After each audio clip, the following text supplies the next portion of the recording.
South Africa के दो और वीज़ा सदीक ट्रैवल्स की कंसल्टेंसी की बदौलत, जिस तरह कि आप मेरे हाथ में साउथ अफ्रीका के दो वीज़ाज देख रहे हैं और ये दोनों वीज़ाज एक ही दिन में सबमिट हुए थे। इनकी केस जो हैं अलहदा सेम डे में सबमिट हुए और सेम डे में ही इनकी कल रिसीविंग हुई थी और इनके वीज़ा जो हैं साउथ अफ्रीका के लग चुके हैं।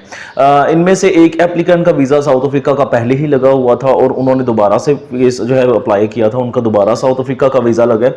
लेकिन जो दूसरे एप्लीकेंट हैं उनका साउथ अफ्रीका का वीज़ा फर्स्ट टाइम लगा है। उनकी भी गालबन एक या दो कंट्रीज़ की ट्रैवल हिस्ट्री थी। साउथ अफ्रीका की अगर आप हमारी गुज़िश्ता वीडियोज़ देखें तो हमने बहुत सारे लोगों के वीज़ाज़ लगवाए हैं, इवन के जिनके पहले रिफ्यूज़ हुए हैं वीज़ाज़, हमने उनके वीज़ाज़ एप्लीकेशन जो है वो प्रोसीड की थी और उनका वीज़ा भी आसानी लग गया है। सो साउथ अफ्रीका में हमारी डेफिनेटली कॉम्पिटेंसी है। और सेकेंडली इसके लिए मैं आपको बताता चलूँ कि पहले इसका इंटरव्यू होता था, बाज़ का फ़ोन पे लेते थे, लेकिन अमूमन वो आपको एम्बेसी में बुलाते थे और फेस टू फेस एम्बेसडर के साथ आपका इंटरव्यू होता था। लेकिन गुज़िश्ता कुछ माह से ये इंटरव्यू बिल्कुल इन्होंने टोटली क्लोज कर दिया है, अब इंटरव्यू नहीं हो रहा।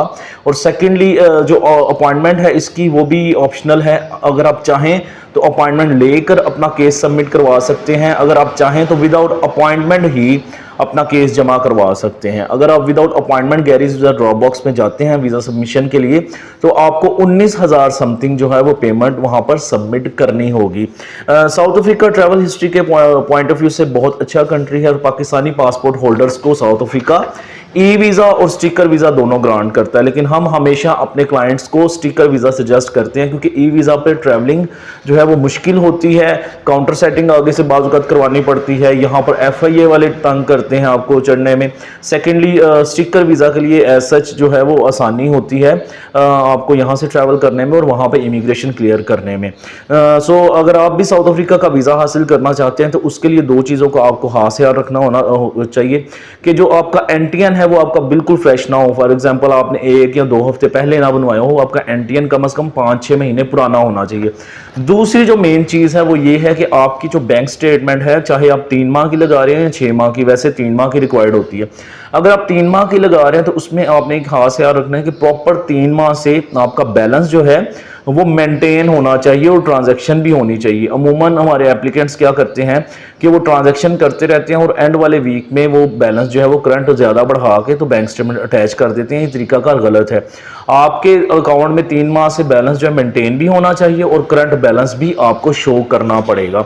अगर आप फ्रेश पासपोर्ट पर भी इसका वीज़ा अप्लाई करते हैं तो लग सकता है, कोई इसका वीज़ा लेना मुश्किल नहीं है। अगर आपके डॉक्यूमेंट्स पूरे हों तो फ्रेश पासपोर्ट पर भी साउथ अफ्रीका का वीज़ा लग सकता है।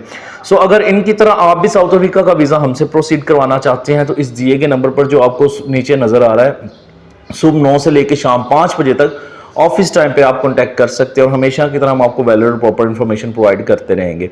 एक नई वीडियो के साथ आपके सामने दोबारा हाजिर होंगे, तब तक के लिए खुदा हाफिज़।